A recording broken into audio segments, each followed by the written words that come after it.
Carousel Leader sedang berusaha, we are working to put some pocket stop right here beberapa area ya. Jadi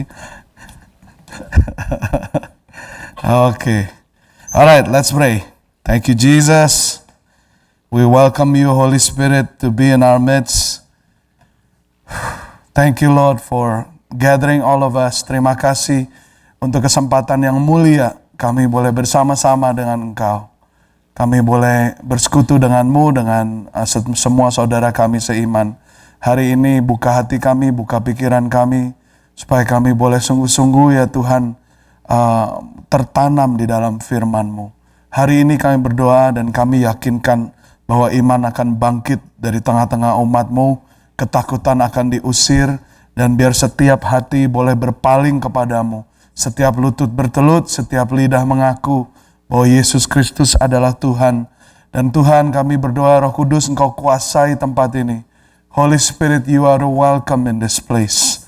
Holy Spirit, you are welcome in this place. Come and fill this place and change the atmosphere in this place. Roh Kudus, kami menyambut Engkau. Oh Roh Kudus, mari penuhi tempat ini.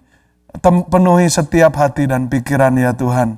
Oh terima kasih Tuhan. Hanya dalam nama Tuhan Yesus. Semua umat Tuhan yang percaya katakan amin. Amin.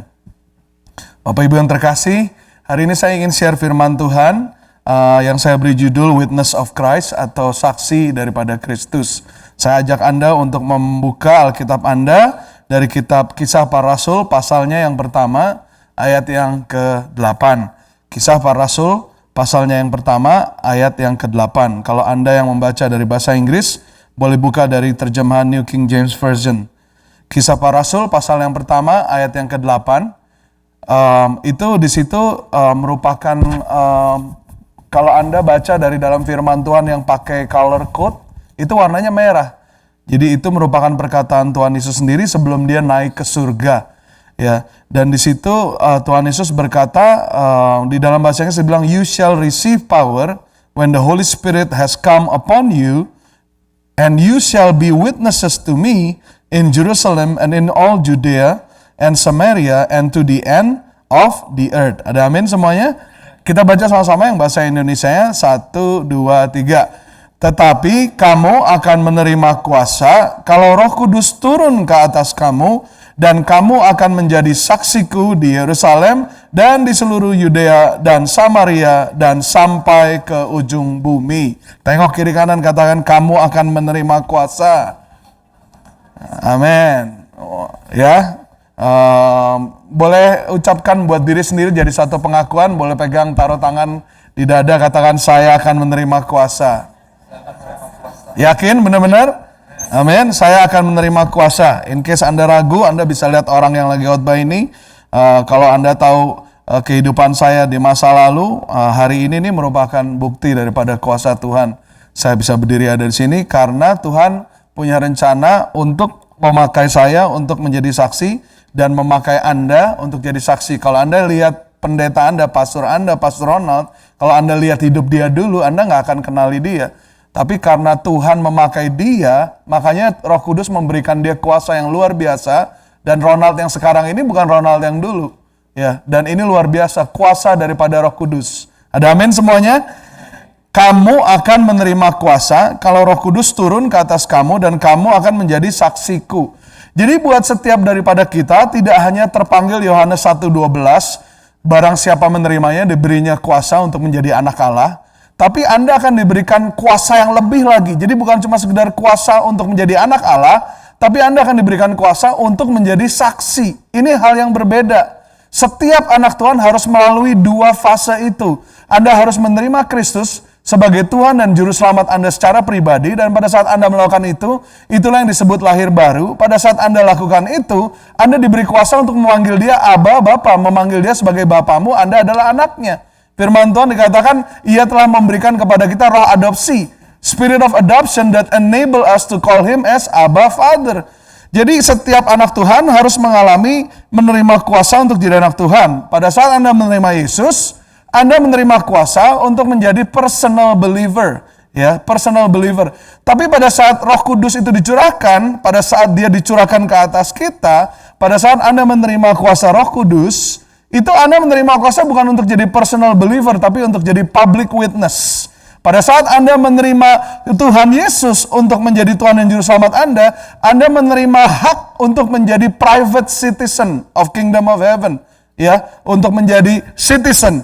Tapi pada saat Anda menerima kuasa, ya, Anda akan menerima kuasa dari Roh Kudus, itu Anda diberikan kuasa bukan untuk menjadi private citizen, tapi untuk menjadi public servant. Ya, jadi yang di sini Anda adalah private believer, menerima kuasa Roh Kudus jadi public witness, menerima Tuhan Yesus mendapat hak menjadi private citizen of heaven, dan juga begitu menerima kuasa Roh Kudus, Anda mendapat kuasa untuk menjadi public servant.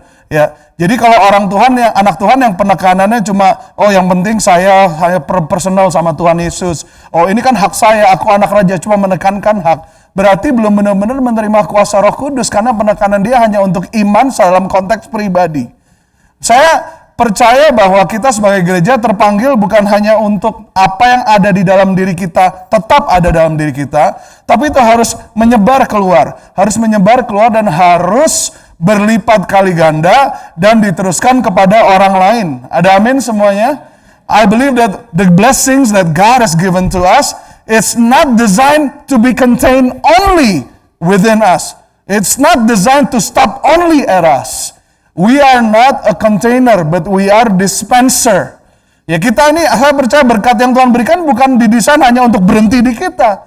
Tapi kita perlu salurkan, itu perlu mengalir. Kita ini bukan kontainer yang gak ada saluran keluar. Kita ini dispenser. Menampung untuk menyalurkan. Semua katakan menampung untuk menyalurkan. Amin. Semuanya berkat, kebenaran, hikmat. Ya, kalau orang cuma belajar, terima firman Tuhan, tapi nggak pernah berani bersaksi keluar. If your sole point of being a Christian is just to receive, learn, but never want to share, you're gonna be destroyed. You're gonna be burdened by such truth. No one is strong enough to receive the whole truth without ever passing it to other people. Ya, tidak ada satu orang pun yang cukup kuat untuk menerima keseluruhan kebenaran firman Tuhan tanpa memberikannya kepada orang lain. Jadi Tuhan berikan kepada Anda pewahyuan. And none of us knows everything. Nggak ada dari kita yang tahu semuanya. Saya tahu sebagian, Anda tahu sebagian, ada lagi yang satu lagi tahu sebagian. But together we become the body of knowledge. Ada amin semuanya? Separate, we are just body parts. But together we become the body. Ada amin semuanya? Kalau terpisah kita cuma organ tubuh. Tapi kalau kita ini bersama-sama, kita menjadi satu tubuh yang berfungsi. Pengertian kita pun menjadi jelas. Itulah sebabnya kita berjemaat. Nah, tapi hari ini yang saya mau tekankan adalah bahwa setiap daripada kita terpanggil bukan untuk sekedar percaya, tapi juga bersaksi. Menjadi saksi. Semua katakan menjadi saksi. Amen. That's the whole point. The Holy Spirit was being poured out to us so that we will become strong enough that we will be able to accomplish what we are called for. Tujuan daripada Roh Kudus dicurahkan kepada kita supaya kita bisa memiliki kuasa untuk panggilan yang sudah menanti kita. Bapak Ibu Saudara yang dikasihi Tuhan, Anda harus tahu bahwa setiap daripada Anda, saya katakan sekali lagi, setiap daripada Anda. Sekali lagi saya tekankan, setiap daripada Anda. Itu artinya setiap daripada Anda. Itu terpanggil, ditentukan untuk menjadi saksi. Ada amin semuanya? Tidak ada clause exemption di sini, di mana ya semua kecuali saya. Nggak bisa. Anda yang percaya seperti itu berarti Anda membohongi diri sendiri dan Anda melawan firman Tuhan. Ya, saya percaya bahwa setiap daripada kita itu dipanggil untuk menjadi saksi Tuhan. Kekuatannya dari mana? Roh Kudus akan memberikan kekuatan kepada Anda. Ini adalah satu hal yang luar biasa. You shall be witnesses to me in Jerusalem, in all Judea and Samaria. Minggu lalu di Boston saya share mengenai orang yang sederhana, ya, tapi yang mendapatkan kuasa daripada firman, daripada pengurapan Roh Kudus dan menjadi saksi yang luar biasa, yaitu Filipus, ya, atau Philip. Nah, Philip itu bukan Philip yang merupakan bagian dari 12 rasul, tapi ini adalah Philip yang di dalam Kisah Para Rasul 6 ayat yang pertama sampai dengan ayat yang ke-7 itu merupakan diaken yang dipilih untuk melakukan pekerjaan diakonia, jadi pembagian bantuan kepada orang-orang Yahudi. Ya, inilah yang disebut Philip the Evangelist. Filipus ini adalah orang yang biasa, orang yang sangat simpel sebenarnya, tapi dia penuh Roh Kudus dan sebagai akibatnya dia penuh dengan hikmat dan dia hidup benar dan kebenarannya itu diakui dan diketahui oleh orang-orang di sekitarnya dia. Dan Filipus inilah yang dipakai Tuhan untuk menjadi pemberita firman Tuhan yang luar biasa. Dan banyak daripada kita tahu yang namanya Paulus, betul ya? Rasul Paulus, siapa yang tidak tahu siapa itu Rasul Paulus? Tahukah Anda bahwa sebelum ada Rasul Paulus, Filipuslah pembuka jalan untuk pengkabaran Injil kepada masyarakat non-Yahudi. Itu Filipus yang pertama kali, ya. Jadi kalau Anda lihat di Kisah Rasul 6 ayat 1-7 menceritakan bagaimana Yerusalem, the Mother Church, sesudah terjadi kisah Pantekosta, Roh Kudus dicurahkan, pada hari yang sama 3.000 orang datang ditambahkan ke dalam gereja. Anda bayangkan nggak kalau hari ini Roh Kudus hadir, ya, Roh Kudus ada di tengah kita, dia melakukan hal yang luar biasa, mujizat terjadi revival, dan 3.000 orang bertobat di hari yang sama. Didatangkan ke tempat kita dan tertanam di tempat ini. Kira-kira pusing nggak kita? Ya, happy nggak? Oh happy. Tapi pusing toh, ya kan? Kevin bingung tuh salamannya, pegel loh. By the time kelar kebaktian dia tangan kanan gede sebelah. Nyalamin 3.000, ini berapa? Ada berapa? 100 lah gitu ya. 3.100. Dalam sehari Sunday School bingung mikirin tambah lagi 500 anak. Atau mungkin lebih banyak. Kalau dewasa 3.000, anak bisa lebih banyak mungkin ya. Ya kan? Nah itu yang terjadi dan di Kisah Rasul 6 bangkitlah persengketaan. Ada komplain karena rupanya orang-orang percaya yang dari keturunan Yunani itu tidak mendapatkan pembagian yang sebagaimana mestinya. Jadi ternyata masih ada sisa-sisa diskriminasi juga bahkan di Yerusalem. Di dalam gereja Tuhan. Dan oleh karena itu para rasul memanggil tubuh Kristus dan dia katakan, dipimpin oleh Petrus katakan, kami ini tidak bisa menyingkir daripada pelayanan firman dan doa. Oleh karena itu, for this reason, elect among you 7 people who are filled by the Holy Spirit, full of wisdom, and recognized, have a good reputation, recognized by their peers. So out of this, 7 people was elected. Stephen among them, Stephanus, dan juga Philip. Dan 7 orang ini adalah orang-orang biasa. Ini orang-orang biasa. Mereka ini diakonia. Diakonia itu kan kalau menurut arti aslinya itu tidak berkhotbah. Mereka itu yang membantu kalau perjamuan, ya membagikan, atau kalau parkir, atau pelayanan apa gitu ya. Bukan marturia atau pastoral, bukan gitu ya. Jadi ini orang biasa. Kalau di hari zaman sekarang mungkin tidak memiliki titel teologi atau pelatihan khusus. Orang biasa yang melayani di rumah Tuhan.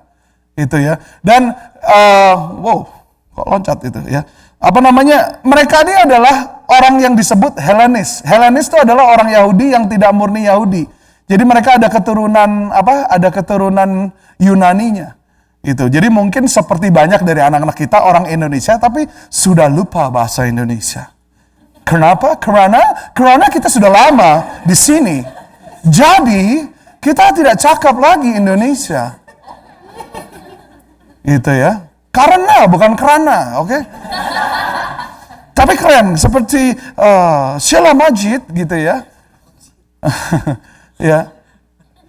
I can't stress this enough to all of you that abandoning your native language it doesn't do you any good. Bahasa Indonesia rugi, bos. Nggak bisa bahasa Indonesia tuh rugi. Jangan Anda kira bahasa Indonesia tuh bahasa yang jelek, yang ketinggalan. Indonesia akan memimpin dunia ini, asal tahu aja. 350 juta, ini lagi nunggu, tenang aja. Ya kan, jagoan menang belakangan, biasanya gitu. Tenang aja, ya kan. Bahasa Inggris boleh. Mau ngomong bahasa Inggris yang bagus, saya juga bisa. Jangan lupa bahasa Indonesia. Ibu-ibu, orang tua, jangan merasa bangga kalau anakmu nggak bisa bahasa Indonesia. Malu, norak, kampungan, udik. Beneran, orang di mana-mana mau bilingual, Anda anak nggak bisa bahasa Indonesia kok bangga, lucu. Nanti kalau mereka udah gede, mereka nggak bisa komunikasi sama Anda, jangan heran. Ya Anda yang mengizinkan kok. Jangan, ngomonglah bahasa Indonesia ya. Nah ini Helenis kembali ke sini, ya, jadi curcol. Ini mereka ini mungkin karena kawin campur, karena mereka mengadopsi kultur di sekitarnya. Jadi mereka ini bukan orang Yahudi murni. Dan ternyata ya ada juga ya zaman itu ya. Tapi para rasul mengerti kekurangannya dan langsunglah mereka pilih 7 diakonos yang dari keturunan Helenis juga. Yaitu Stefanus dan salah satunya Filipus. Dan 7 ini nih melakukan pembagian dengan baik. Dan kalau Anda lihat di Kisah Para Rasul 6, sebagai result 6 orang awam ini dipilih, Anda tahu apa yang terjadi? Pemberitaan firman Tuhan jadi berlipat kali ganda dan makin banyak orang dimenangkan buat Tuhan. Jadi Anda jangan anggap remeh loh. Kalau Anda bantu di gereja, mempersiapkan perjamuan, jadi usher, vacuum, karpet ya, pelayanan, apa deh yang sifatnya diakonnya. Itu Anda juga mempercepat pemberitaan firman Tuhan loh. Kebayang gak kalau Pastor Ronald datang 4 jam di muka, vacuum, siapin perjamuan, gitu ya, by the time firman Tuhan dia sudah tergeletak di sini. Itu ya, bukannya makin cepat pemberitaan firman Tuhan, makin lambat karena tiap minggu dia ICU. Gitu ya. You won't see him because he is in ICU. Gitu ya. Itu yang terjadi. Anda baca nanti sendiri, catat saya Kisah Rasul 6 ayat 1 sampai 7 Anda lihat. Pemberitaan firman Tuhan jadi begitu meledak, lebih lagi. Udah ngalamin 3.000 orang dimenangkan, meledak lagi. Nah, tapi mereka lupa satu hal. Mereka lupa bahwa di Kisah Rasul 1 ayat 8 Tuhan Yesus bilang, kamu akan menerima kuasa. Kuasa itu untuk apa? Kuasa itu semua orang mau, tapi nggak semua orang tahu buat apa. Ya. Bahayanya kalau orang punya kuasa tapi nggak tahu bagaimana menangani kuasa, itu bahaya. Sama seperti polisi yang diberikan badges, diberikan otoritas, tapi tidak mengerti apa itu harusnya, bagaimana harusnya dia menggunakan otoritas dan kuasanya. Sebagai akibatnya dia mengopresi orang lain. Dia menindas orang lain. Dia membunuh orang. Padahal dia diberikan pistol untuk melindungi orang. Ya, itu yang terjadi. Power is dangerous when you lose sight of the original design why you are gifted with that power. Power is dangerous if you are not equipped to handle power. Kisah Rasul 1 ayat 8 jelas, you will receive power when the Holy Spirit comes upon you, so you will be my witness. Kamu akan menerima kuasa saat Roh Kudus turun atasmu, supaya kamu ini menjadi saksi, Anda diberkati, purpose-nya apa? Satu-satunya purpose diberkati supaya Anda menjadi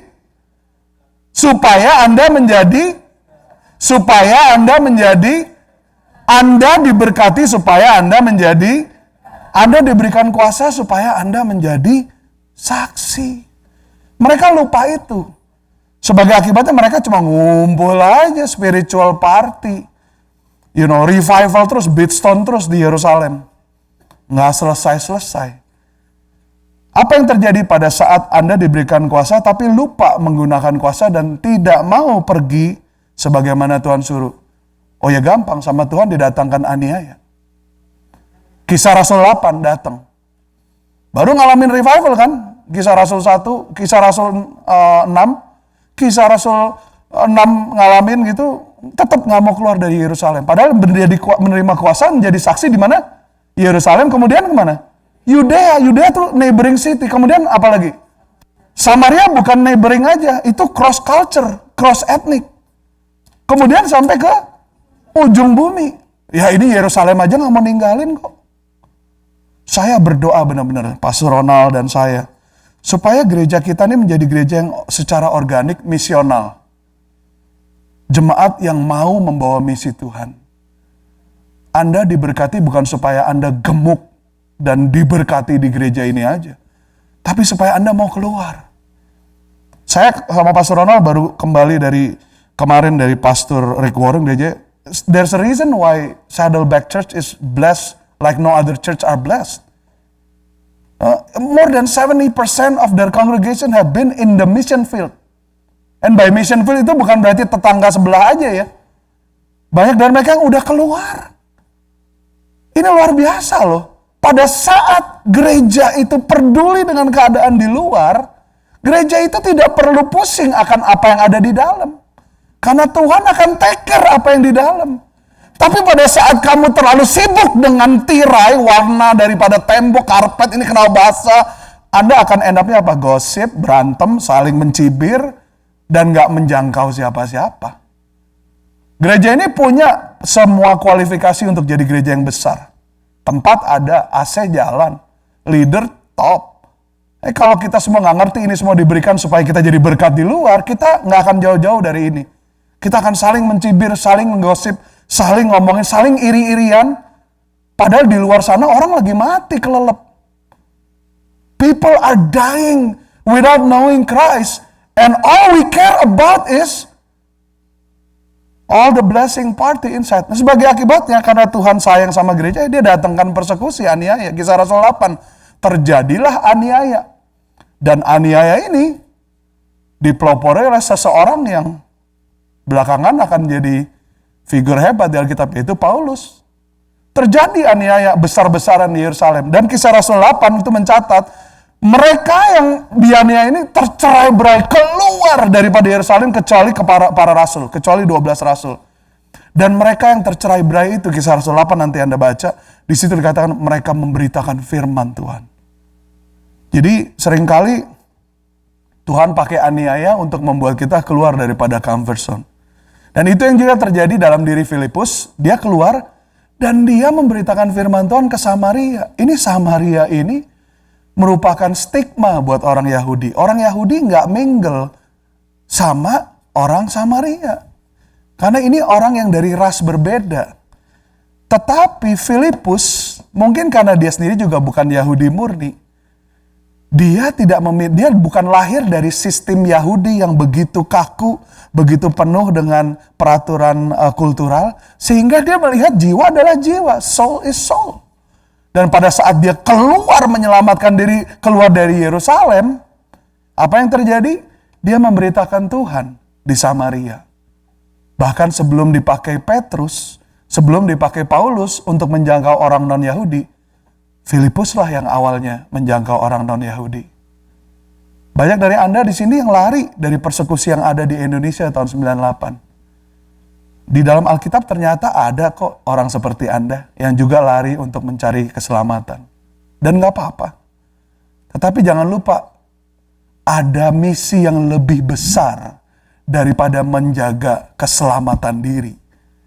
Tuhan mungkin mendatangkan persekusi untuk supaya Anda keluar dari comfort zone, supaya Anda peduli bukan sekedar dengan keselamatanmu, tapi juga keselamatan bagi bangsa-bangsa lain. Amerika ini adalah bangsa yang sedang slowly but surely itu kehilangan mereka punya identity, kehilangan Christian heritage dan roots-nya. Halo?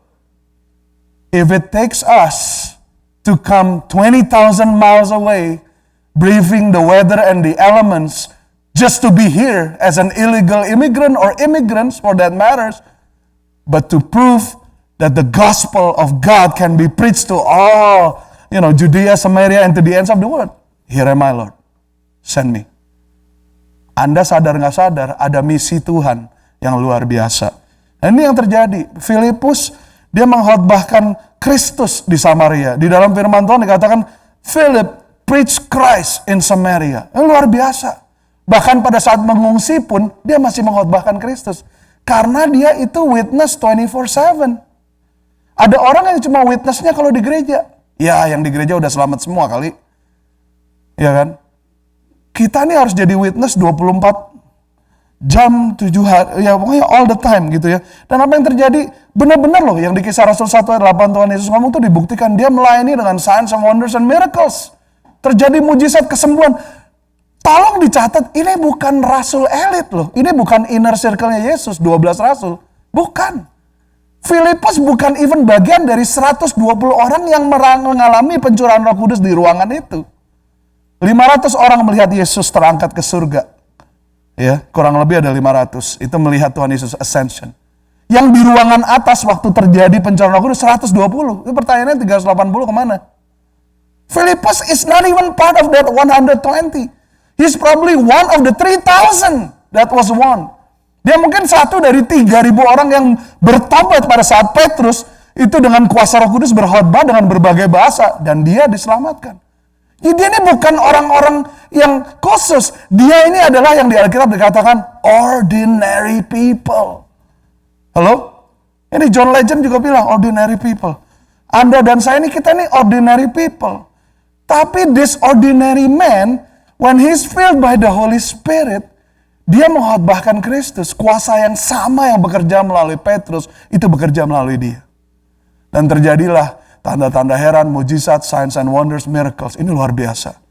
Saya ingat cerita dari waktu saya di Singapura berkesempatan mendengar Reinhard Bonnke, Evangelist to the Millions. Dia katakan begini, dia waktu mulai pelayanannya sebagai evangelist sebenarnya agak terjebak.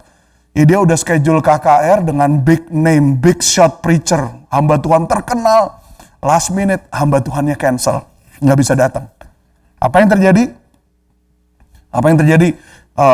Reinhard Bonnke-nya bingung, kelimpungan, dan dia berdoa, aduh Tuhan kenapa ini terjadi? Yang singkat cerita Tuhan bicara simple sama dia. Dia katakan, the word of God in your mouth is as powerful as the word of God in that man's mouth. My word in you is as powerful as my word in that man's mouth. Dan malam itu ya meetingnya tetap jalan dan dia mulai berkhotbah. Dan pada saat dia berkhotbah, itu ribuan orang dimenangkan.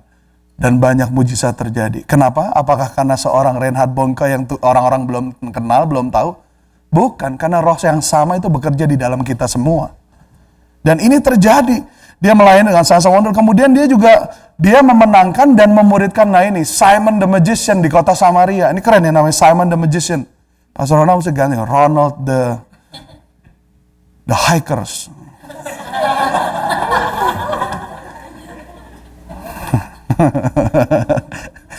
I'll let you change it later on. Ya, ini luar biasa loh. Ini sebenarnya merupakan kata lain daripada Simon seorang penyihir. He's the sorcerer. Dia ini dukun lah gitu ya. Opo-opo yang bagian distribusi departemen opo-opo nih dia di kota Samaria. Tapi waktu dia melihat pelayanan Tuhan melalui seorang Filipus yang by the way orang biasa, bukan Yahudi murni, tapi penuh Roh Kudus. Itu dia bertobat dan kemudian dia dimuridkan oleh Filipus. Ini saya ayatnya ada banyak, Anda catat aja ya. Ini terjadi dalam kisah Rasul pasal yang ke-8. Kalau Anda catat, kisah Rasul pasal yang ke-8 ayat 9 sampai dengan ayat yang ke-25. Di situ Simon dimenangkan dan dia melihat kuasa Tuhan secara luar biasa. Jadi luar biasa. Filipus yang orang biasa dipakai Tuhan untuk memenangkan Simon yang merupakan city ruler. Jadi dia the mover and shaker in that city. Ya, dan tidak berhenti sampai di situ. Kemudian di kisah Rasul 8 ayat 26 kalau Anda baca berikutnya, ini Filipus yang orang biasa ya, itu juga dipakai Tuhan untuk memenangkan sida-sida Ethiopia. Sida-sida Ethiopia ini adalah orang kepercayaan daripada Ratu Ethiopia yang memegang rumah perbendaharaan kerajaan Ethiopia. Yang pada saat itu setara dengan kerajaan Israel. Jadi Anda bayangkan, ini bukan orang sembarangan. Ini apa kalau orang Amerika sekarang apa? Chairman of the Federal Reserve. Bukan, dia lebih powerful dari itu. Karena dia orang ketiga mungkin dalam kerajaan. Sesudah Raja, Ibu Suri, dia. Jadi ini bukan city ruler, tapi ini nation ruler. Jadi pada saat Anda dipenuhi dengan kuasa Roh Kudus, Anda akan menerima kuasa untuk menjadi saksi. Dan apa yang Anda patuhi, kepatuhan Anda untuk mendengar, melakukan firman Tuhan dengan tuntunan Roh Kudus, itu Anda nggak bisa bayangkan loh. Tahu-tahu Anda ini akan berbicara kepada orang yang luar biasa loh. You'll never understand. Saya ingat cerita Pastor Daniel dulu waktu dia masih melayani di Boston, remote dari New York ke Boston. Satu saat dia naik pesawat, kemudian dia naik pesawat, pesawatnya itu badai, jadi weathernya nggak baik, jadi pesawat itu berputar. Perjalanan yang harusnya dari New York ke Boston cuma 37 menit, jadi beberapa jam, sampai akhirnya mereka mendarat di Philly kalau nggak salah, karena badai jelek sekali. Tapi selama badai itu ternyata yang duduk di sebelah dia ini seorang ibu yang sudah tua dengan berpakaian sangat nice gitu loh, sangat rapi. ternyata ini adalah bekas istri daripada Perdana Menteri Vietnam. Jadi, bukan bekas istri, maksudnya jandanya gitu ya. Jadi, you'll never know who you strike a conversation with. Ya, ngomong, bicara. Pada saat Anda patuh dengan tuntunan daripada Roh Kudus akan membawa Anda untuk berhadapan dengan orang-orang yang akan mengubah kota dan mengubah dunia. Kalau Anda mau dipakai, Tuhan akan membawa Anda untuk mencapai satu kemuliaan yang luar biasa. Di dalam Amsal dikatakan orang yang cakap dalam perbuatannya di hadapan raja-raja, bukan orang biasa mereka akan berdiri. Setia belajar, yang student. Yang kerja yang baik. Kerja yang setia. You'll never know your obedience today is paving the way for your tomorrow success. You never know, your obedience today ini akan pave the way for tomorrow's salvation. Atau keselamatan orang lain di masa depan. Ada amin semuanya? Jadi ini Filipus, orang yang biasa. Tapi dia nih dipenuhi oleh kuasa Roh Kudus. Dan dipakai Tuhan melakukan hal yang luar biasa. Anda tahu, kitab yang Anda pegang, itu penuh dengan cerita seperti ini.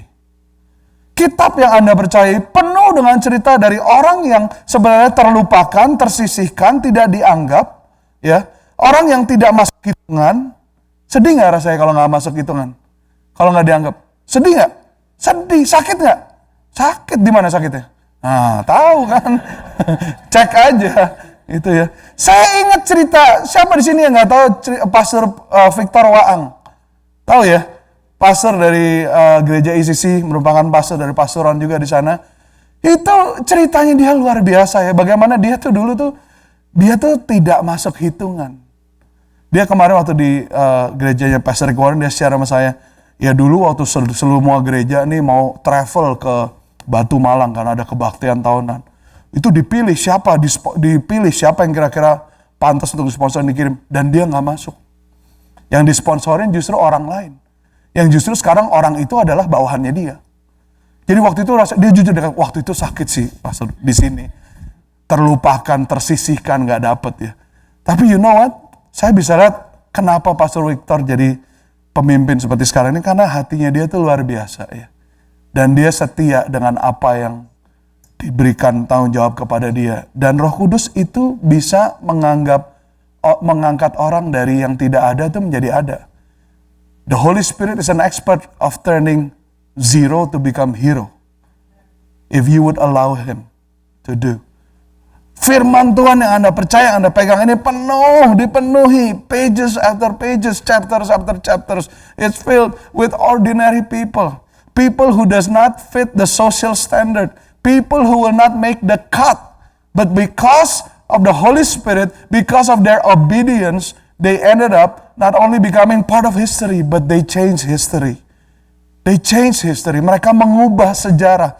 Ada banyak sekali figure after figure, figure after figure. Dan saya mau katakan kepada Anda harus tahu ini ya, bahwa bahkan hari ini, sampai hari ini, semua katakan sampai hari ini. To this day, our Heavenly Father still seek ordinary men and women who is willing to be filled and empowered by His Spirit to do or accomplish great things for Him. Sampai hari ini, semua katakan sampai hari ini. Bahkan hari ini pun, Bapa kita di surga ini masih mencari bejana yang mana yang mau untuk dipenuhi. Ordinary men and women. Laki-laki dan perempuan yang sederhana, yang biasa, yang mau, yang memiliki kerelaan hati untuk dipenuhi dan dipimpin, dikuasai oleh Roh Kudus untuk melakukan dan menggenapi pekerjaan yang luar biasa. Could that person be you? Could that person be you? Saya mau katakan kepada Anda hari ini, terima kuasa daripada Roh Kudus. Dan izinkan Roh Kudus Tuhan memenuhi dan menguasai Anda, karena Tuhan bisa pakai siapa saja. Tuhan bisa pakai siapa saja.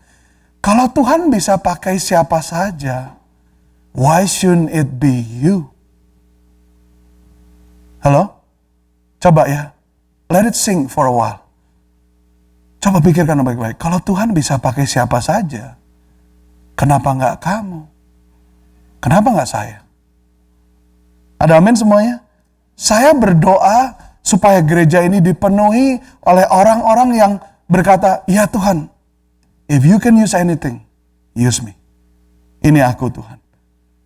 Dan Anda lihat seorang Filipus yang sederhana, itu dipakai Tuhan bahkan untuk menjadi pembuka jalan buat pelayanan seorang rasul besar seperti Paulus.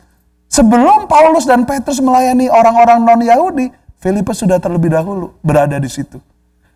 Bahkan di dalam Kisah Rasul berapa itu? Baru ditulis belakangan sesudah mereka mendengar bahwa tanah Samaria sudah percaya, baru para rasul mengutus Petrus dan Yohanes ke tanah Samaria. Dan disitulah mereka mendoakan gereja di Samaria untuk dipenuhi oleh kuasa Roh Kudus. Tapi yang membuka jalan, yang mendirikan, yang menanam, yang memuridkan, itu adalah seorang Filipus.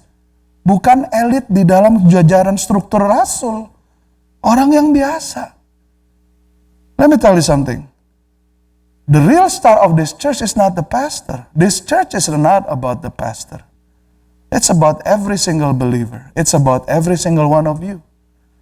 It's about Anda semua yang dipersenjatai dan dikaruniai kuasa oleh Roh Kudus. Andalah cerita yang sesungguhnya daripada keberhasilan Roh Kudus di gereja ini.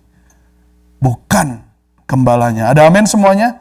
Coba buka sama-sama Kisah Rasul 4 ayat yang ke-13. Kisah Rasul pasal yang keempat ayat yang ke-13.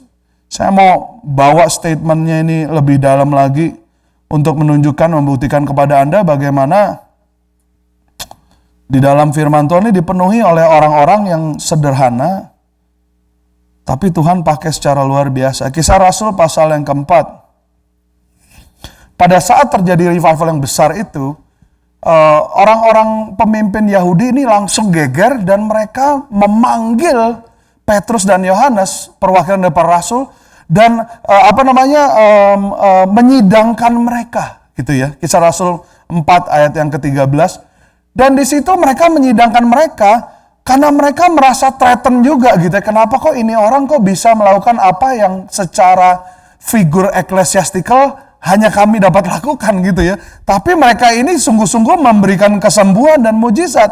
Nah ayat yang ke-13 Kisah Rasul 4 dikatakan ketika sidang itu melihat keberanian Petrus dan Yohanes ya, dan mengetahui bahwa keduanya apa? Katakan dengan keras. Bahwa keduanya, loh jangan berhenti situ. Yang lengkap. Bahwa keduanya, sekali lagi. Bahwa keduanya, ya. When they saw the courage of Peter and John and realized that they were unschooled and ordinary men. Ya. Orang biasa yang tidak terbelajar, heranlah mereka. Dan mereka mengenal keduanya sebagai pengikut Yesus. Ada pengikut Yesus di sini? Ada orang biasa yang tidak terpelajar? Let me be the one who first say. Ya. Maksudnya mereka ini apa? Petrus dan Yohanes ini tidak masuk di dalam terah Lewi. Nggak terlahir sebagai garis. Zaman dulu, jangankan zaman kita. Zaman dulu pun nggak sembarangan orang bisa masuk ke dalam Farisi. Farisi itu artinya separate. Farisi ini merupakan gerakan yang lahir sesudah Babylon, waktu mereka membangun kembali bait Allah di Yerusalem. Dan mereka ini tujuannya apa? Preserving the law. Jadi mempertahankan kesakralan daripada hukum Taurat. Ya. Tapi apa yang terjadi? They ended up adding more of their own man-made interpretation that they become a law unto themselves. Jadi mereka ini menambahkan lebih banyak pemikirannya mereka atau interpretasi mereka dari law itu sendiri. Mereka orang yang benar-benar mengerti setiap abjad daripada Taurat ini. They understand the letter, but they ignore the spirit of the law. They understand the meaning, but they ignore the people whom this law was given. Jadi akhirnya mereka jadi about tradisi, peraturan.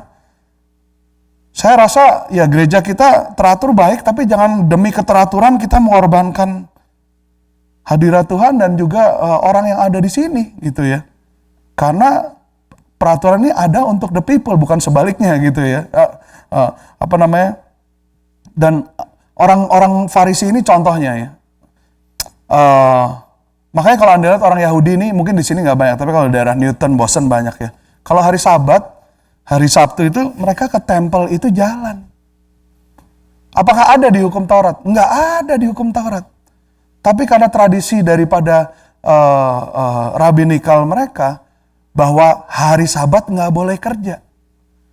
Dan kalau hari Sabatnya mereka, itu kalau kamu jalan lebih daripada 2000 cubits, which is equal to 2/3 of a mile, itu berarti kamu kerja dan kamu dosa. Nah pertanyaan sekarang, dari mana patokan 2000 cubits itu atau 2/3 mile? Ada yang tahu dari mana? Dari waktu Tuhan tuh bilang para imam membawa bait Allah, membawa Ark of Covenant, tabut perjanjian, itu dibilang umat tuh harus mengikuti dengan jarak 2000 cubits. Nah itu sama para imam Farisi ini yang menganggap dirinya lebih pinter, itu diambil dan dijadikan hukum. Makanya di Amerika ini, terutama di Eastern Amerika, Anda melihat di kota yang orang Yahudi itu, kenapa ada kota orang Yahudi di situ? Karena pasti di situ ada sinagog, lihat aja. Karena mereka nggak kesana, nggak boleh jalan, nggak pakai mobil, harus jalan dan nggak boleh lebih dari 2/3 mile. Tuhan Yesus datang untuk menabrak itu semua. Bahkan kelihatannya Tuhan Yesus tuh seneng banget kalau bisa melabrak protokoler dan kultur daripada orang Yahudi. Contohnya apa? Waktu Tuhan Yesus menyembuhkan di hari Sabat, dia bukan melanggar satu hukum, dia melanggar 3. Ya, kenapa 3? Mungkin karena Trinity, nggak tahu juga. Ya. Kenapa? Yang pertama, Yesus menyembuhkan hari Sabat. Salah, hari Sabat nggak boleh ngapa-ngapain. Jadi kalau lomba malas-malasan dunia, harusnya mereka menang tuh hari Minggu, males gitu. Menang itu mereka. Nggak boleh nyembuhin, itu nomor 1 salah. Kenapa kamu menyembuhkan hari Sabat? Yang kedua, Tuhan Yesus tuh meludah ke tanah, kemudian diubek-ubek untuk jadi lumpur, terus ditaruh di mata orang buta itu. Itu kerja hari Sabat, nggak boleh. Ya elah, cuma ngudek-ngudek lumpur doang aja kerja, capek juga enggak, kotor iya. Tapi itu kerja. You are working on Sabbath and that is wrong. Sama Tuhan Yesus bodoh amat, Yang ketiga, dia olesin di mata, kemudian dia bilang ke orang buta itu, bangunlah, basuhlah matamu di kolam Siloam. Dari mana Tuhan Yesus berada waktu dia ubek-ubek itu matanya ke kolam Siloam, itu for sure lebih dari 2000 kubit. Itu lebih daripada 2/3 mile. Dan ini hari Sabat. Jadi 3 kali. Tuhan Yesus tuh istilahnya bukan hukum manusia yang penting. Halo? Kamu bisa mematuhi hukum manusia begitu baik, tapi kamu membunuh manusia yang merupakan the real reason why hukum itu ada. Firman ini diberikan untuk manusia. Ada amin semuanya? Ini luar biasa apa yang terjadi. Jadi, orang Farisi itu melihat kenyataan bahwa these people, they are not even schooled in a rabbinical school, bukan dididik, karena mereka ini yang jadi ahli Taurat, jadi orang Farisi ini, jadi orang Sadusi, ahli Taurat, ahli hukum, itu bukan mereka tuh umur 12, 17, bertobat umur berapa Pastor Ronald? 1, 92, 18, 30. Ya, umur 19 bertobat, terus umur 20 dapat panggilan terima Tuhan, ngikut Tuhan gitu. Umur 20, enggak, ini dari lahir sudah dikuduskan. Umur 4, bayi umur 4 tuh biasanya mereka udah hafal paling enggak 1 buku. Bukan abjad Latin, ABCDEFG loh. Ini Hebraik. Jadi mereka nih kalau udah bangkotan, udah janggotan itu karena dari kecil udah ditrain. Datanglah nenek moyangku seorang pelaut ini, Simon dan Petrus, yang nggak tahu dari mana, tapi bisa melakukan mujizat dan memenangkan banyak pengikut. Dan pada saat mereka menemukan bahwa kedua orang ini adalah orang biasa yang tidak terpelajar, heranlah mereka. Tetapi ayat 14 coba baca. Karena mereka melihat orang yang disembuhkan itu berdiri di samping kedua rasul itu, mereka tidak dapat mengatakan apa-apa untuk membantahnya. Hello? How many of you know that a man with an experience is not at the mercy of a man with an opinion? Keep your opinion all to yourself. Lu mau ngomong apa, nyatanya sembuh kok. Ya kan? Ini luar biasa. Dan ini adalah orang yang menurut standar orang Farisi adalah orang biasa yang tidak terpelajar. Ada orang biasa tidak terpelajar di tempat ini? Berarti Anda kandidat yang tepat buat Tuhan memakai Anda. Jangan kepinteran keblinger, sehingga Anda tidak bisa dipakai Tuhan bukan karena Anda nggak qualified, tapi karena Anda sendiri yang merasa Anda lebih daripada. Firman Tuhan katakan jangan memikirkan hal yang lebih tinggi daripada apa yang perlu kamu pikirkan. Ada amin semuanya? Ini rasul-rasul aja dianggap seperti orang itu, tapi orang seperti ini jadi saksi yang luar biasa. Ada satu pribadi di dalam kisah para rasul pasal yang ke-22. Coba Anda buka kisah rasul pasal yang ke-22. Ya. Ini luar biasa. Ayat yang ke-12. Ini berbicara tentang seseorang yang bernama Ananias, ya. Ananias ini bukan Ananias yang di perjanjian baru itu jual tanah kemudian bohong dan mati, ya, bukan, ya, bukan. Ini Ananias yang merupakan orang yang tinggal di Damaskus yang dipakai Tuhan untuk menjamah Rasul Paulus, ya. Semua ingat bagaimana Rasul Paulus breathing threat bermaksud mau mencari, hunting down orang-orang Yahudi, orang Kristen, orang percaya, the followers of Christ. Dan dengan surat kuasa daripada para imam, dia berjalan, dan pada saat dia berjalan di suatu jalan di Damaskus, Tuhan menjamah dia. He had an encounter with Christ. God revealed himself. Tuhan menyatakan diri di hadapan Paulus. Dan itu kalau Anda baca, itu jadi renungan yang luar biasa, ya. Sampai hari ini kalau saya baca itu selalu dapat hal yang baru. Di situ dia berseru, Lord, who are you? Istilahnya, siapa engkau Tuhan? Dia tahu ini Tuhan, tapi ini ternyata Tuhan yang asing, bukan seperti apa yang dia kenal. Dia merasa dirinya ini melayani kepentingan Tuhan dengan membunuh dan mengejar semua orang percaya. Dia merasa dia melayani kepentingan Tuhan. Ternyata pada saat Tuhan yang dia pikir dia kenal dan kehendaknya dia lakukan, Tuhan itu menyatakan diri. Ternyata dia nggak kenal sama sekali, dia nggak tahu.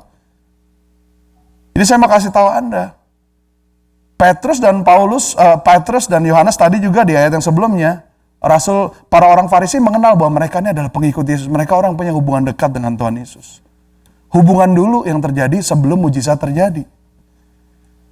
Jangan Anda kira pelayanan Anda, berapa kali Anda ada di gereja, seminggu, sebulan, itu membuat Anda ini kenal Tuhan. Ya. Saulus yang sudah dibesarkan dari tradisi orang Farisi dari masih kecil, ya, Yunani Yahudi sejati, warga negara Roma, fasih beberapa bahasa, murid daripada Gamaliel, guru besar Yahudi, yang IQ-nya dikatakan berapa, 200 atau berapa, luar biasa. Orang yang seperti ini tidak tahu siapa Tuhan Yesus. Waktu Tuhan Yesus katakan, Saul, Saul, why do you persecute me? Saulus, Saulus, mengapa engkau menganiaya aku? Saulus jawabnya benar, tapi yang keluar dari mulutnya dia sangat mengherankan. Siapakah engkau? Ya Tuhan. Dia tahu ini Tuhan, tapi dia tidak mengenalnya. Dan sebagai akibatnya dia menjadi buta, dan waktu dia buta, dia menunggu di Damaskus. Dan pada saat dia dalam keadaan buta itu, dia menunggu. Tuhan mengirim satu orang ini namanya Ananias. Kalau Anda lihat di Alkitab, cerita tentang Ananias ya hanya di beberapa ayat ini, nggak ada lagi. Orang ini bukan juga bagian daripada rasul-rasul yang inner circle yang 12 atau yang orang utama. Alkitab hanya mencatat seorang yang saleh, yang menurut hukum Taurat dan terkenal baik. Udah gitu aja. He's a devout believer. Orang yang simple, sederhana. Ya, tapi orang ini dipakai Tuhan, dan dia juga berdebat sama Tuhan. Dia katakan, Tuhan, orang ini, waktu Tuhan katakan Ananias pergi ke jalan panjang, di situ kamu akan menemui Saulus. Pergi katakan ini, karena aku memiliki purpose dalam hidupnya dia. Waktu dikatakan gitu, Ananias berdialog dengan Tuhan, tawar-menawar. Tuhan, ini orang ini bukan orang yang baik. Tapi akhirnya dia taat. Dan Anda bayangkan nggak?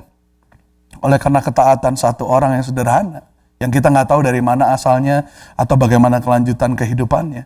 Tapi pada saat Tuhan memanggil dia taat. Lahirlah the great apostle Paul, Rasul besar Paulus. Dan oleh karena pelayanan Rasul Paulus, 2/3 dari kitab yang ada di tangan Anda, kitab New Testament, itu lahir. Kebayang nggak kalau Ananias tuh nggak mau sama Tuhan? Enggak Tuhan, enggak. Nah, enggak. Yang lain deh Tuhan, Tuhan. Yang lain, jangan saya deh. Kebayang nggak kira-kira? Dan dia datang.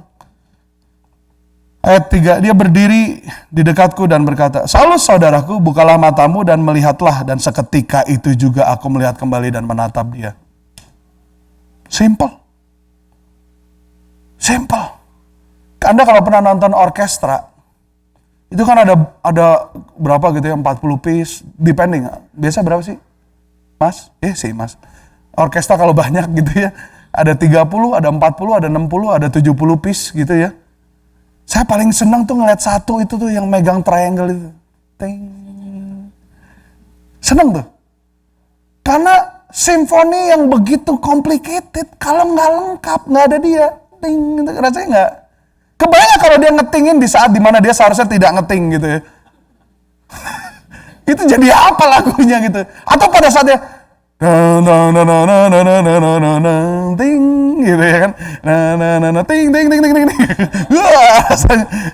Simple, sederhana, kecil peranannya, tapi pada saat dimainkan pada waktunya itu menjadi bagian daripada suatu keindahan yang luar biasa. Tahu nggak, setiap daripada Anda dan saya itu punya peranan. Ada amin semuanya? Every single one of us itu plays a part in this great symphony that God is crafting on this earth. Ada amin semuanya? Kalau dulu sih zaman saya SMA ada lagu bilang dunia ini katanya panggung sandiwara ya. Ceritanya mudah berubah. Setiap insan dapat satu peranan. Ya yang itunya benar, tapi ya bukan panggung sandiwara ya. Tapi saya lebih percaya, saya lebih senang dengan analogi orkestra. Setiap daripada kita ini memainkan satu peranan. Ya. Ananias ini memainkan peranannya dengan baik dan pada waktunya, pada saat Tuhan. Anda meskipun pinter, tahu banyak, punya banyak talenta, punya banyak pengalaman, tapi pada saat Tuhan panggil Anda nggak available, nggak ada gunanya. Halo? Saya yakin saya bukan pilihan Tuhan yang pertama untuk Boston. Dan saya tahu Pastor Ronald bukan pilihan saya pertama untuk New Hampshire. Betul kan, Pastor Ronald? Tapi kenapa we are making history together? Because we both say yes when God call us. Ada amin semuanya? Anda mau pinter, berbakat, penuh urapan, penuh kuasa. Kalau saat Tuhan panggil Anda nggak mau, Anda katakan, ya udah, history akan belong to somebody else. Halo? Siapa itu yang cerita sama saya ya?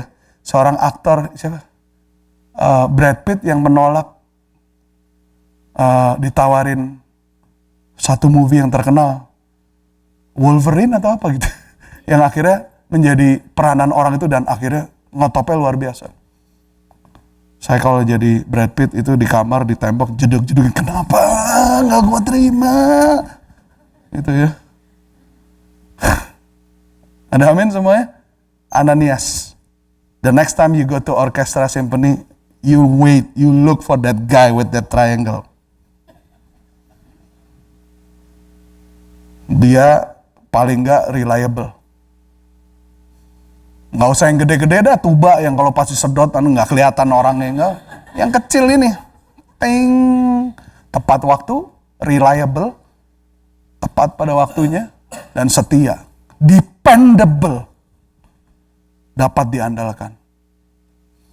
Ananias. Dan karena dia, lahirlah Paulus. Karena yang bawa triangle itu, lahirlah sebuah simfoni yang luar biasa. Ada amin semuanya? Saya mau tutup dengan ini, 1 Korintus 1 ayat 26. Anda percaya Tuhan bisa pakai Anda? Anda percaya orang yang biasa bisa mengubah sejarah? Anda percaya bahwa pada saat Roh Kudus turun ke atas Anda, Anda akan menerima kuasa untuk menjadi saksi di Yerusalem, Yudea, Samaria? Amin. Anda percaya firman Tuhan dipenuhi oleh orang-orang yang biasa, tapi yang dengan ketaatan mereka menjadi luar biasa dan melakukan hal yang luar biasa. Ada amin? 1 Korintus 1 ayat 26 sampai dengan ayat yang ke-29. Anda ingat ayat ini, jangan pernah Anda lupa. Ya. 1 Korintus mana ini? 1 Korintus 1. Kok nyala?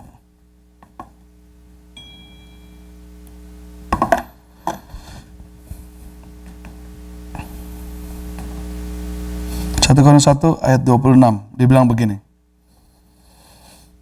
Ingat saja, saudara, baca sama-sama ya. 1, 2, 3. Ingat saja, saudara-saudara, bagaimana keadaan kamu. Ketika kamu dipanggil, menurut ukuran manusia, tidak banyak orang yang bijak, tidak banyak orang yang berpengaruh, tidak banyak orang yang terpandang. Berhenti sampai situ dulu. Ini maksudnya Paulus berbicara kepada jemaat di Korintus begini. Do you remember when God called you? Ingat gak waktu kamu terpanggil? Waktu kamu dipanggil Tuhan menurut standar dunia, itu kamu bukan orang yang bijak. Kamu bukan orang yang berpengaruh, dan kamu ini bukanlah orang yang terpandang. Ya, ayat yang 27. Tetapi, baca sama-sama, tetapi apa yang bodoh bagi dunia, dipilih Allah untuk memalukan orang-orang yang berhikmat. Dan apa yang lemah bagi dunia, dipilih Allah untuk memalukan apa yang kuat. Dan apa yang tidak terpandang dan yang hina bagi dunia, dipilih Allah. Bahkan apa yang tidak berarti, dipilih Allah untuk meniadakan apa yang berarti. Ada amin semuanya? Supaya jangan seorang manusia pun yang memegahkan diri di hadapan Allah. Brothers and sisters, think of what you were when you were called. Not many of you were wise by human standards. Not many were influential. Not many were of noble birth. But God chose the foolish things of the world to shame the wise. God chose the weak things of the world to shame the strong. God chose the lowly things of this world and the despised things and the things that are not to nullify the things that are, so that no one may boast before Him. Ada amin semuanya? Tunggu apa lagi? Anda mau tunggu apa lagi untuk patuh dan taat pada panggilan Tuhan? God is here. He's been calling you and He's waiting for you. You will receive power when the Holy Spirit come upon you, and you will be His witness in Jerusalem, in Judea, Samaria, to the ends of the world. Di Rochester, Dover, Somersworth, Portsmouth, kemanapun Tuhan bisa pakai Anda untuk jadi saksinya. Bukan gembala, bukan hanya leader, bukan majelis, tetapi orang biasa seperti Filipus, orang biasa seperti Simon dan Yohanes, orang biasa seperti Ananias, orang-orang yang menurut ukuran manusia tidak bijak, nggak berdampak, nggak influential, bukan lahir dari keturunan ningrat, not noble birth. Tapi Tuhan bisa pakai. Kalau bukan Anda, siapa lagi? Kalau bukan sekarang, kapan lagi? Kalau bukan di sini, ya mau di mana lagi? Saya mau katakan kepada Anda, mungkin Anda bukan pilihan Tuhan yang pertama. Tapi Anda bisa jadi pilihan Tuhan yang utama. Kalau Anda katakan iya. Dan Roh Kudus akan mempersenjatai, menguatkan Anda. Ada amin semuanya? Karena semua ini akan dilakukan untuk memberi kemuliaan buat Tuhan. Sehingga tidak ada satu orang pun yang bisa bermegah. Because it is only the glory that belongs to God. Soli Deo Gloria. Semua kemuliaan hanya untuk Tuhan. Ada amin semuanya? Saya percaya dan berdoa bahwa gereja ini akan jadi gereja yang berdampak, yang luar biasa, akan membawa panji Tuhan menjadi saksi, melayani dengan kesederhanaan, tidak peduli sesimpel apapun, tidak peduli sekecil apapun. Ada orang yang mau melayani kalau bagiannya besar. Halo? Saya mau melayani pastor. Oh oke, boleh tolong gak pindahin ke sini? Ya maksud saya nyanyi gitu loh pastor, nyanyi, megang mikrofon. Atau begitu schedulein, gak dikasih mikrofon, sharing sama orang lain. Marah. Kenapa saya gak dikasih mikrofon sendiri? Dia dapat. Ya kalau kamu masih gitu, mendingan join Sunday School dulu. Berarti belum mau share. It's not about you. Anda sadar nggak? Ini buat dunia nih panggung. Buat kita ini nih altar. Di altar kambingnya nggak gaya. Dibakar. Ini nih bukan gaya-gayaan. Jadi kalau Anda pas lagi di schedule melayani gitu ya, terus on the way ke gereja tabrakan, ditabrak mobilnya, aduh belum lunas lagi. Terus langsung dong telepon pastoran, sorry ya saya nggak bisa tugas dulu pastor. Saya sedih pastor, mobil saya kenapa? Why? Ya itu saat yang tepat untuk membawa kepada Tuhan korban pujian. Kalau lu happy nyembah Tuhan tuh bukan korban namanya. Daud katakan, I will not give to the Lord what I do not pay. Kebayang gak Pastor Rono ulang tahun, Pastor ini hadiah buat ini. Begitu dibuka di rumah, ya ini mah gift yang kalau ke Walmart dapat dikasih di depan. Saya boleh ngambil, itu namanya re-gift. Recycled gift. Ya cheap amat pastor sih. Daud bilang, I will not give to the Lord what I do not pay. Saya pernah, satu hari, saya cuma bisa bersaksikan ya yang saya alamin, orang lain nggak tahu. Waktu saya student di California, saya schedule jadi worship leader. Pada saat hari itu pagi-pagi mau berangkat, pelatihan dulu, terus baru kebaktian. Saya terima telepon dari mama saya, ternyata mama saya ada satu kondisi penyakit. Ya, mama saya kalau Anda tahu cerita saya, dia tuh nggak pernah bisa pilih penyakit yang ringan gitu. Kita bilang, Ma bisa nggak sakitnya pusing, apa gitu kayak panu atau gatel-gatel. Ini enggak, soalnya kalau tolong doakan mama, mau tes darah, dokter bilang ada kanker. Aduh, mama. Pagi itu dia katakan dia settle down. Waktu itu, I was crying unto the Lord. I was crying and crying. Lord, why? Tapi waktu itu seperti ada sesuatu dari dalam diri saya. Tuhan katakan, sembahlah aku. Worship me in your... Sometimes we worship the Lord with laughter. But sometimes we worship Him with tears. But regardless, we worship Him anyhow. Seperti Ayub. Dan singkat cerita, waktu hari itu saya datang dan saya melayani. Hari itu terjadi lawatan yang luar biasa. Everybody was touched by God. Because ternyata worship leadernya udah broken dulu. When you lead out of brokenness, you become the gateway, the portal of heaven. But when you lead out of your pride, dan kebisaanmu, kamu bukan korban. Ini bukan altar, tapi ini panggung. Tim, let me remind you again. Whether this becomes stage or altar, it's up to you. Because how you approach it determine whether this is an altar or it is a stage. Ada amin semuanya? Mari kita menyembah Tuhan dengan kerendahan hati. Tuhan mau pakai semua daripada kita. If God can use anybody, why shouldn't it be you? Kalau Tuhan bisa pakai semua orang, kenapa nggak Anda? Kenapa nggak Anda? Wouldn't it be a good ideas? God can use you, and the truth is, He wants to use you. Dia mau pakai Anda.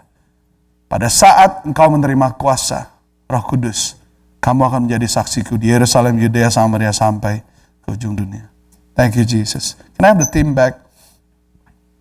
Oh, haleluya. Thank you, Lord Jesus. Tuhan, jamah setiap daripada kami. Hari ini ya Tuhan, jamah setiap daripada jemaat-Mu ya Tuhan, dimanapun mereka berada. Mari tundukkan kepala Anda. Mari tundukkan kepala Anda dan hampiri hadirat Tuhan hari ini. Datang kepada Dia hari ini. If God can use anybody, why can't He use you? Why can't He use you? Oh, haleluya. Oh, haleluya. Oh, ramana kataralan. Haleluya. Thank you, Jesus. Holy Spirit, you are welcome. Come flood this place, fill the atmosphere. Your glory, God, is what our heart longs for. To be overcome by your presence, Lord. Holy Spirit, you are welcome here. Come flood this place and fill the atmosphere. Your glory, God, is what our hearts. Your glory, Lord. Mari kita bangkit berdiri sama-sama. Mari kita undang Roh Kudus. Roh Kudus, penuhi tempat ini, penuhi hatiku. Holy Spirit, you are welcome in this place. Buka hati kau.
Holy Spirit,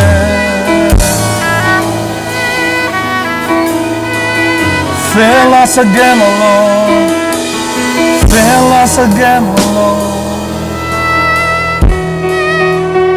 Saya percaya bahwa Tuhan ada di tempat ini dan Dia mencari Filipus. Dia mencari Ananias. Dia mencari Simon Petrus dan Yohanes yang akan berdiri menjadi perantara. Kitab para nabi mengatakan bahwa mata Tuhan berjalan mencari orang yang hendak menjadi perantara, who's willing to stand in the gap between Him and His people. Oh Tuhan, pakai setiap jemaat-Mu hari ini ya Tuhan. Pakai setiap jemaat-Mu hari ini ya Tuhan, untuk boleh menjadi ya Tuhan willing subject. Use every single person in this place. Lord, transform Rochester City Blessing Church to become a church that becomes a witness of Christ. To become a church that becomes a witness of Christ. That what our testimony is all about. It's not about us, oh God, but it's about the saving grace of God. It's about the saving grace of Christ. It's about deliverance of Christ. It's about salvation through Jesus Christ. Tuhan, pakai setiap jemaat-Mu supaya kami boleh menjadi saksi-Mu yang setia ya Tuhan. Pada saat Roh Kudus turun ke atas-Mu, kamu akan menerima kuasa dan kamu akan menjadi saksiku di Yerusalem, Yudea, Samaria, sampai ke ujung bumi. Kamu akan menerima kuasa. Kamu akan menerima kuasa. Kamu akan menerima kuasa. Kamu akan menerima kuasa untuk menjadi saksiku, menjadi saksiku. You will receive power. You will receive power. You will receive power to become witness, to become a witness of Christ, to become witnesses to me, to become the witness of Christ, to preach Christ in this dying world, in this broken world, to preach Christ. Even in the midst of persecution, you will become my testimony. Bahkan di tengah aniaya, di tengah kecelakaan, kelaparan yang ada di dunia ini, kuasa Roh Kudus akan membawa engkau untuk menjadi saksiku. Sebagaimana Filipus memenangkan tanah Samaria, ada banyak daripada Anda yang Tuhan akan pakai untuk memenangkan banyak orang, memenangkan banyak jiwa. Tuhan mau memakai semua daripada Anda. Tidak ada yang terlewati. Tidak ada yang terlewati. Oh, haleluya. Holy Spirit, you are welcome in this place. Mari angkat kedua tanganmu hari ini. Izinkan Roh Kudus memenuhimu sekali lagi. Holy Spirit, we are your vessel, oh God. Fill us again, Lord. Fill us again, Lord. Fill us again, Lord Jesus. Use us, oh God. Set us on fire again, Lord Jesus. Set us on fire again, Lord. To win souls. To win souls for you. To win souls for you. Memenangkan jiwa-jiwa. Memenangkan jiwa-jiwa. Memulihkan mereka yang terlupakan. Changing the city. Changing the nation. Winning. Oh, Jesus, use every single believer in this house. If you can use anybody, why not me, Lord? Why not us? Oh, hallelujah. Hallelujah. It's not about me, Lord, but it's about you, Jesus. It's about you, oh God, so that nobody can boast. But it's only for your glory, Lord. Only for your glory. Brothers and sisters, think of what you were when you were called. Not many of you were wise by human standards. Not many were influential. Not many were of noble birth. But God chose the foolish things of the world to shame the wise. God chose the weak things of the world to shame the strong. God chose the lowly things of this world and the despised things and the things that are not to nullify the things that are, so that no one may boast before Him. Lord, use us, oh God. If you can use anything, you can use me, Lord. I've been broken. I've been failing, oh God. I've been behind, oh God. But Lord, you can use me, oh God. You can use me, and willingly, oh God, I lay down my life at your altar. Holy Spirit, fill me again. Curahkan kuasa-Mu, Tuhan. Fill me again, Lord. Penuhi kami lagi ya Tuhan, sehingga kami boleh menjadi saksi-Mu, Tuhan. Dari private believer menjadi public witness, dari private citizen menjadi public servant ya Tuhan. Ordinary people doing extraordinary work of God. Ordinary believer doing extraordinary work of the heavens. Ordinary people, unschooled, unlearned, simple people doing great works of the kingdom. Jamah ya Tuhan setiap daripada kami. Jangan ada dari kami yang katakan hari ini, aku gak bisa, itu bukan buat aku, itu buat orang lain. Don't let any one of you be deceived by your own thoughts, by saying this is not for me, it's not me, it may be for somebody else, but not me. I'm here to tell you, this word is for you. This word is for you. Don't ever say, I am already old. Don't ever say, I am too young. Don't ever say, I'm not smart. Don't ever say, I cannot speak English or I cannot speak Indonesia. Don't ever say. Jangan batasi kerja kuasa Roh Kudus. Hari ini terima kuasa Roh Kudus dalam hidupmu. Yes, you may be hiding, but God is seeing you. Tuhan melihat engkau. Tuhan melihat kuasanya di dalam dirimu. Oh, haleluya. Thank you, Lord Jesus. Come on, sing it again. Holy Spirit, you are welcome. Come on, sing it with all your might. Holy Spirit. Holy Spirit.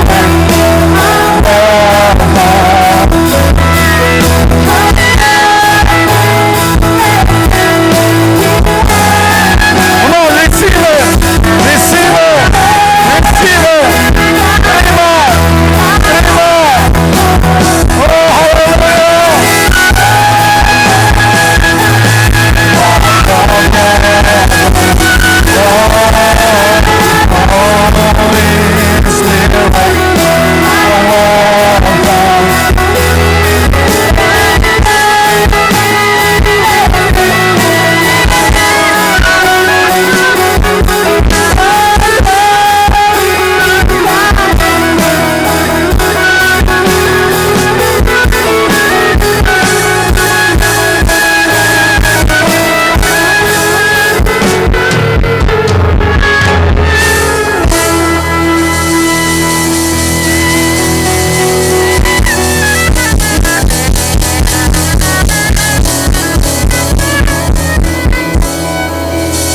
Bapak, hamba percaya bahwa saat ini Tuhan, Engkau boleh melihat setiap mereka yang boleh berkata kepada Tuhan, ini aku Tuhan. Mereka yang bersedia kembali, mereka yang mau kembali kepada Engkau, melayani Tuhan.